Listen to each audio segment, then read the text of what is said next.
The Algebra of Wealth by Scott Galloway. What if I told you that being wealthy isn't just about earning more money, it's about understanding how to navigate the rules of life? That might sound dramatic, even uncomfortable, but it's the truth. You could be putting in 60 hours a week, ticking every box: college degree, stable job, some savings, maybe a few investments. And still, one day, you wake up feeling trapped. Not free financially. Not fulfilled emotionally. Not living the life you thought success would bring.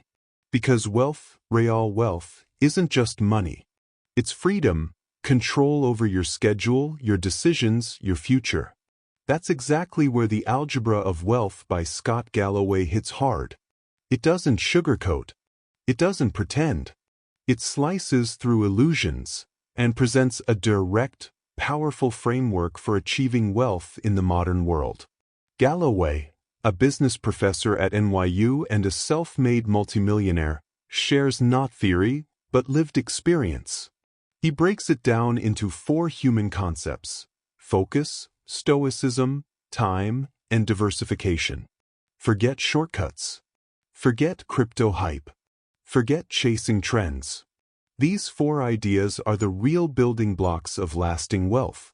They are what lead to real freedom, real independence, and genuine peace. This isn't just another list of finance tips. It's a complete mindset shift. By the end, you won't just understand how the wealthy operate, you'll think and move like them. If you're ready to learn, reflect, and take action, then the word "yet" becomes powerful. You may not be rich yet, but you're on your way. So, if you've ever wondered why some people break through while others stay stuck, this is your turning point. Welcome to Think Bigger Audio. Let's start rewriting your story. Section 1. Focus, the power of saying no. If there's one superpower that consistently separates the wealthy from everyone else, it's not IQ or charm, it's focus. In today's world of endless distractions, the ability to focus deeply on what truly matters is incredibly rare and incredibly valuable. Scott Galloway makes it blunt. To become wealthy, you have to develop relentless focus. Wealth isn't about juggling everything. It's the outcome of doing a small number of things extremely well over time. But let's face it, focus is hard. Your phone, your inbox, your social feeds, they're designed to steal your attention. Even the productivity culture can trick you into being busy without actually moving forward. We live in a world where attention is currency. And if you're not fiercely protecting yours, someone else is profiting from it. That's why Galloway says, if you can't focus, you won't win. It's that simple. The wealthy aren't always the smartest, but they are often the most focused. They choose one lane. They commit. They go deep. Take Warren Buffett, for example, one of the richest men alive. And his secret isn't brilliance, it's clarity. Buffett follows the 5 of 25 rule. List 25 goals you want to achieve. Circle the top 5. Avoid the other 20 at all costs. Because those 20 are distractions in disguise. Focus is about more than saying yes to important things. It's about having the strength to say no to things that seem important but actually aren't. Protect your time, energy, and attention. Treat them like precious resources, because they are. Track your time for 1 week. See where it actually goes. You'll likely be shocked. Most of us are more scattered than we think. Delete apps. Turn off notifications. Block time to work deeply. Use Pomodoro. Time block. And most importantly, say no without apology. Say no to pointless meetings. Say no to binge-watching Netflix. Say no to weekend plans that pull you away from long-term goals. Every no you give to the trivial is a yes to something meaningful. Focus isn't flashy. It's not exciting. But it works. It leads to mastery, to leverage, to real, sustainable wealth. Ask yourself, what's your top 5? What needs to be cut from your life to protect them? Pick one thing to eliminate this week. Just one. Because focus is freedom. And that's where wealth truly begins. Section 2. Stoicism, mastering your emotions. If focus is the engine that powers your journey to wealth, then Stoicism is the suspension system. It keeps you stable when the road gets rough. According to Scott Galloway, wealth isn't just about what you know or how hard you work. It's also about how well you handle your emotions when things go sideways. Emotional control doesn't trend on social media. It's not glamorous, but it's one of the most powerful advantages you can develop. Let's be honest, life is messy. Markets dive. Projects fail. People disappoint you. Even when everything's going well, fear and doubt can sabotage your progress. The people who win long-term aren't the ones who avoid stress. They're the ones who don't let it dictate their behavior. That's where Stoicism shines. It's not about being numb or detached. It's about being unshakable. It means developing calm under chaos and strength under pressure. Galloway puts it plainly. The wealthy don't let emotions drive their decisions. When the market crashes, they don't panic sell. When business stalls, they adjust instead of quitting. When criticized, they don't fold. They refine. That's Stoicism in action.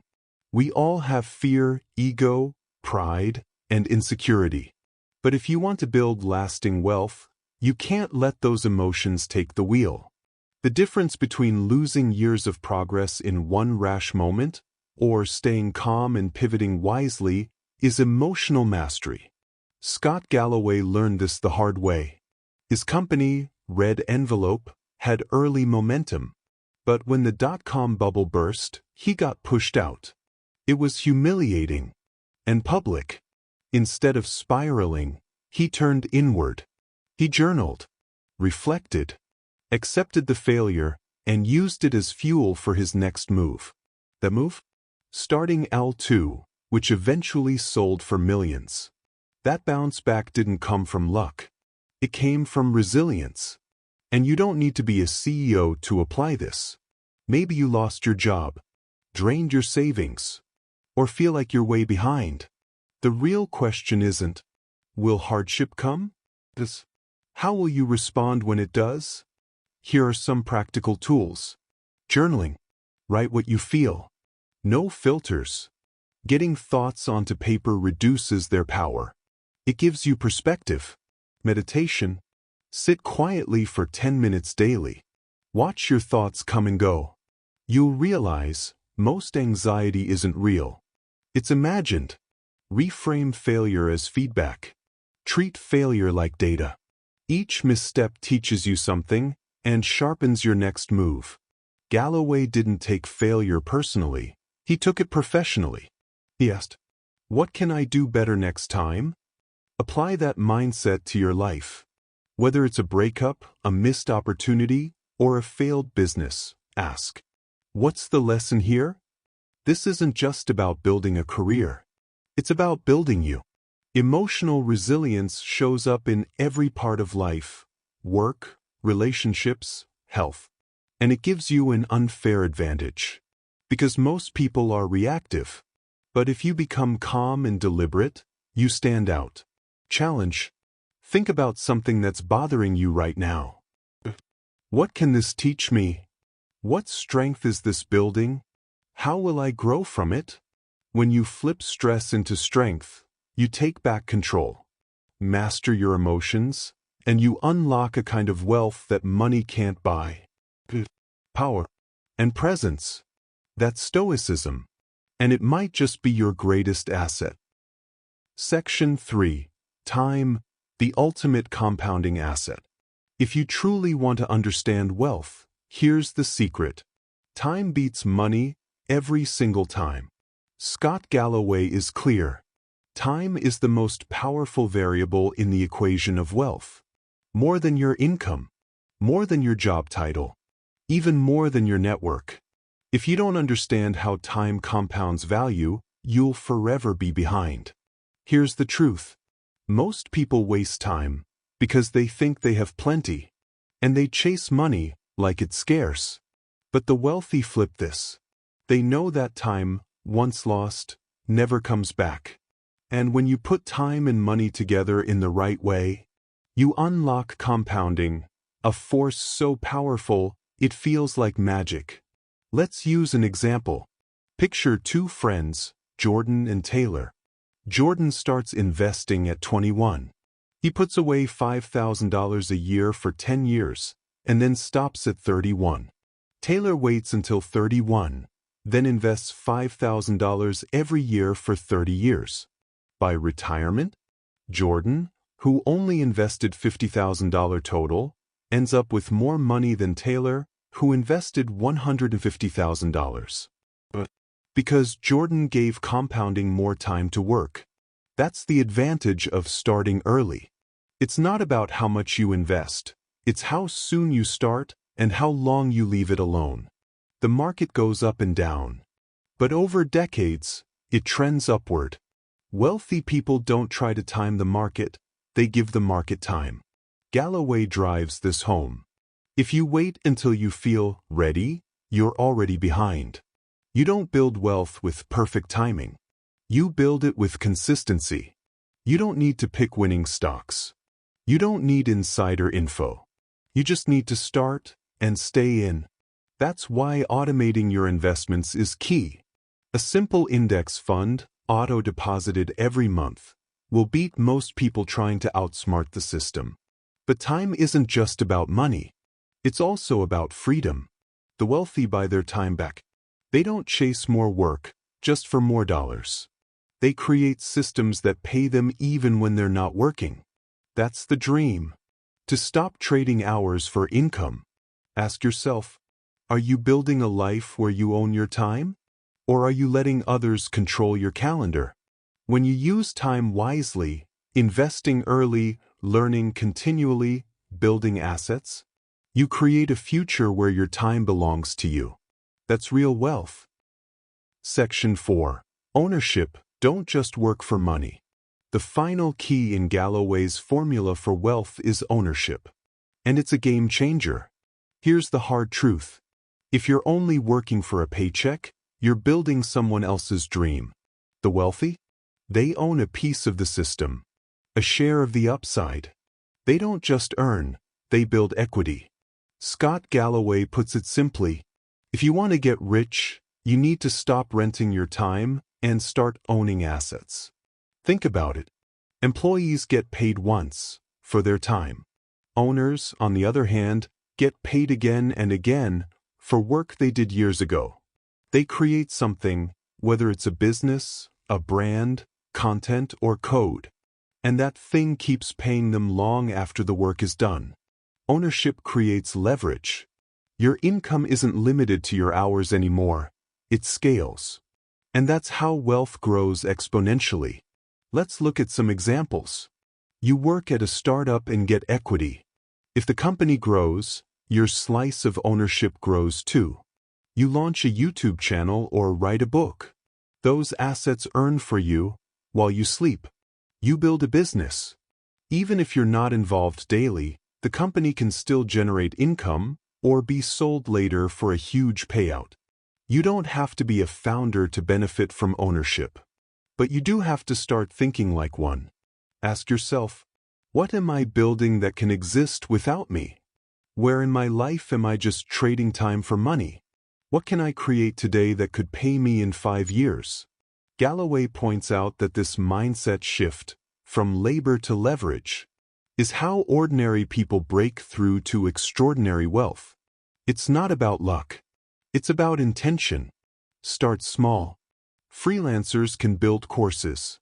Designers can sell templates. Coders can build apps. Writers can launch newsletters. Employees can negotiate stock options. It's not about quitting your job tomorrow. It's about planting seeds of ownership alongside your career. And here's the thing. Ownership requires risk. You'll need to put yourself out there. You might fail. You might get rejected. But each attempt builds skills. Each failure teaches. And eventually, one of those ideas will stick. Most people are afraid to take that risk. That's why they stay stuck. But if you want true freedom, you need to stop only being a consumer and start becoming a creator. Ownership is the difference between building your empire and building someone else's. Final thoughts. The algebra of wealth. Let's bring it all together. Wealth isn't magic. It's not reserved for geniuses or insiders. It's a formula. And Scott Galloway lays it out clearly. Focus, say no to distractions, and yes to what matters. Stoicism, master your emotions, so they don't master you. Time, start early, and let compounding do the heavy lifting. Ownership, don't just work for money, build something that works for you. These aren't hacks. They're principles. They take effort, discipline, and patience. But they work. If you're willing to apply them, you won't just grow richer. You'll grow freer. You'll have control over your time, your energy, and your future. So ask yourself, where can I sharpen my focus? What emotions are holding me back? How can I start investing my time better? And what can I begin to own? Because, at the end of the day, wealth isn't just about money. It's about freedom. And freedom starts with a decision. Make yours today.